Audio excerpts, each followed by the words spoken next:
Hello friends, ನಮಸ್ತೆ. Welcome back to my YouTube channel. ಎಲ್ಲರೂ ಹೇಗಿದ್ದೀರಾ? ಐ ಹೋಪ್ ಎಲ್ಲರೂ ಆರಾಮಾಗಿದ್ದೀರಾ ಅಂದ್ಕೊಂಡಿದ್ದೀನಿ. ಈಗ ನಾನು ಚಿಕನ್ ಕರಿ ಮಾಡೋದನ್ನು ನಿಮ್ಮ ಜೊತೆ ಶೇರ್ ಮಾಡ್ಕೊಳ್ತಿದ್ದೀನಿ. ಮೊದಲಿಗೆ ನಾನು ಒಂದು ಬಾಣಲೆ ಬಿಸಿ ಇಟ್ಕೊಂಡು ಅದಕ್ಕೆ ಎಣ್ಣೆ ಸೇರಿಸ್ಕೊಳ್ತಿದ್ದೀನಿ. ಇಷ್ಟು ಬೆಳ್ಳುಳ್ಳಿನ ಫ್ರೈ ಮಾಡಲು ಸೇರಿಸ್ಕೊಳ್ತೀನಿ. 1 ಇಂಚ್ ಹಸಿ ಶುಂಠಿನ ತೊಳೆದು ಕಟ್ ಮಾಡಿ ಸೇರಿಸ್ಕೊಳ್ತಿದ್ದೀನಿ ಫ್ರೈ ಮಾಡಲು. 2 ಮೀಡಿಯಮ್ ಸೈಜ್ ಟೊಮೊಟೊ ಕಟ್ ಮಾಡಿ ಸೇರಿಸ್ಕೊಳ್ತಿದ್ದೀನಿ. ಇದನ್ನೆಲ್ಲ ಈಗ ಚೆನ್ನಾಗಿ ಫ್ರೈ ಮಾಡ್ಕೊಳ್ಳೋಣ. ಸಣ್ಣ ಉರಿಯಲ್ಲೇ ಲಿಡ್ ಹಾಕಿ ಫ್ರೈ ಮಾಡ್ಕೊಳ್ಳೋಣ. ಇದಕ್ಕೀಗ ಒಂದು ಸಣ್ಣ ಸೈಜ್ ಈರುಳ್ಳಿನ ಕಟ್ ಮಾಡಿ ಸೇರಿಸ್ಕೊಳ್ತಿದ್ದೀನಿ. ಹಾಗೆಯೇ ಒಂದು 10-12 ಗೋಡಂಬಿನೂ ಸಹ ನಾನು ಸೇರಿಸ್ಕೊಂಡು ಫ್ರೈ ಮಾಡ್ಕೊಳ್ತಿದ್ದೀನಿ. ಇಲ್ಲಿ ಹಸಿ ಕೊಬ್ಬರಿನ ಸಣ್ಣ ಸಣ್ಣದಾಗಿ ಕಟ್ ಮಾಡಿ ಸೇರಿಸ್ಕೊಂಡಿದ್ದೀನಿ. ಅದು ವಿಡಿಯೋ ಸ್ಕಿಪ್ ಆಗಿದೆ ನೋಡಿ. ಇಲ್ಲಿ ಕಾಯಿನ ಕಟ್ ಮಾಡಿ ಸೇರಿಸ್ಕೊಂಡಿದ್ದೀನಿ. ಇದನ್ನು ಸಹ ಚೆನ್ನಾಗಿ ಫ್ರೈ ಮಾಡ್ಕೊಳ್ಳೋಣ. ಇನ್ನೂ ಸ್ವಲ್ಪ ಕಾಯಿನ ಸಣ್ಣದಾಗಿ ಕಟ್ ಮಾಡಿ ಸೇರಿಸ್ಕೊಳ್ತಿದ್ದೀನಿ.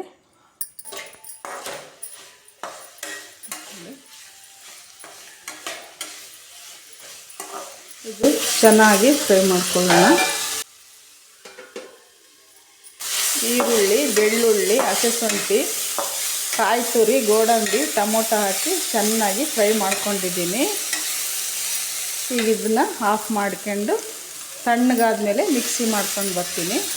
ನೋಡಿ ಎಷ್ಟು ಚೆನ್ನಾಗಿ ಟೊಮೊಟೊ ಎಲ್ಲ ಮೆತ್ತಗಾಗಿ ಫ್ರೈ ಆಗಿದ್ದಾವೆ. ಈಗ ಇದನ್ನ ಒಂದು ಜಾರ್ ತಗೊಳ್ತಿದ್ದೀನಿ. ಇದಕ್ಕೆ ಇಷ್ಟು ಕೊತ್ತಂಬರಿ ಸೊಪ್ಪನ್ನ ಸೇರಿಸ್ಕೊಳ್ತಿದ್ದೀನಿ.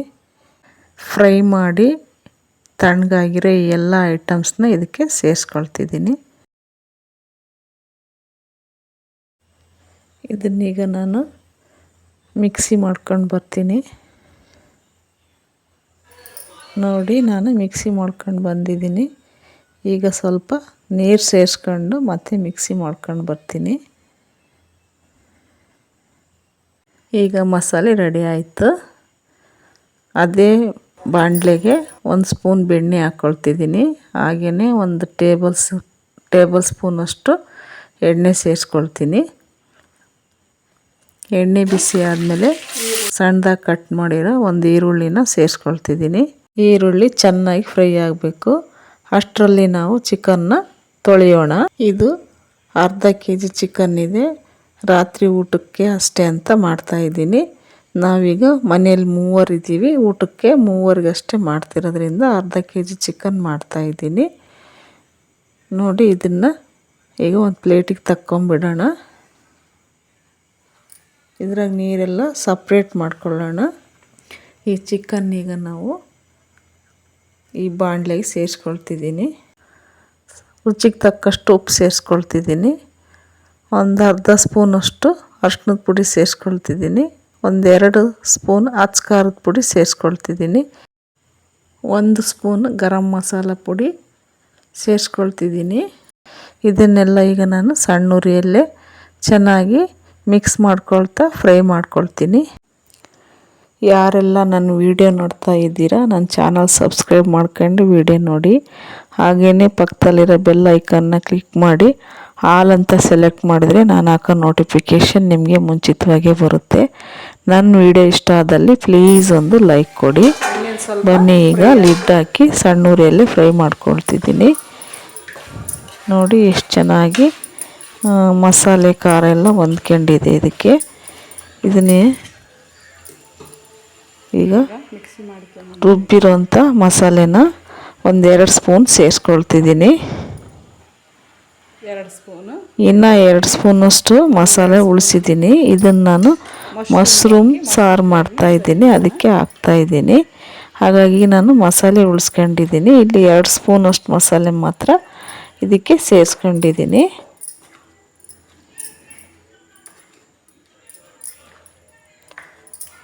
ಈಗ ಸಣ್ಣ ಉರಿಯಲ್ಲೇ ಚೆನ್ನಾಗಿ ಫ್ರೈ ಮಾಡ್ಕೊಳ್ಳೋಣ.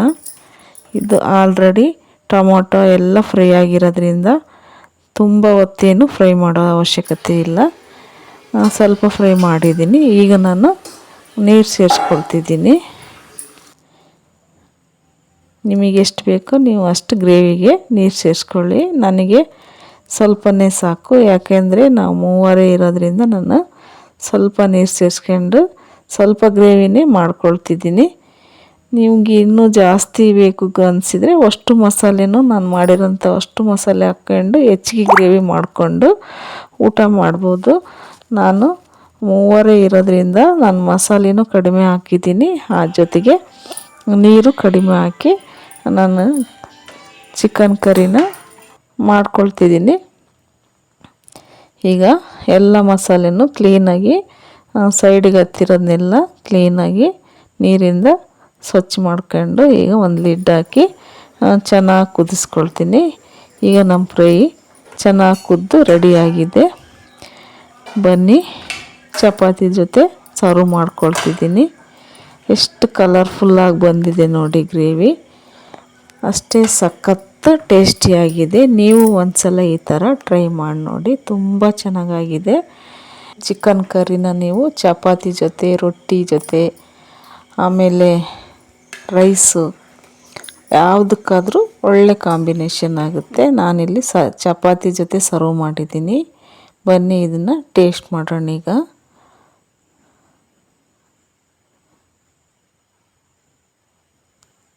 ಎಷ್ಟು ಕಲರ್ಫುಲ್ಲಾಗಿ ಬಂದಿದೆ, ಅಷ್ಟೇ ಟೇಸ್ಟಿಯಾಗಿದೆ, ಸೂಪರ್ ಟೇಸ್ಟಿಯಾಗಿದೆ. ಚಿಕನ್ ಸಹ ಚೆನ್ನಾಗಿ ಬೆಂದಿದೆ.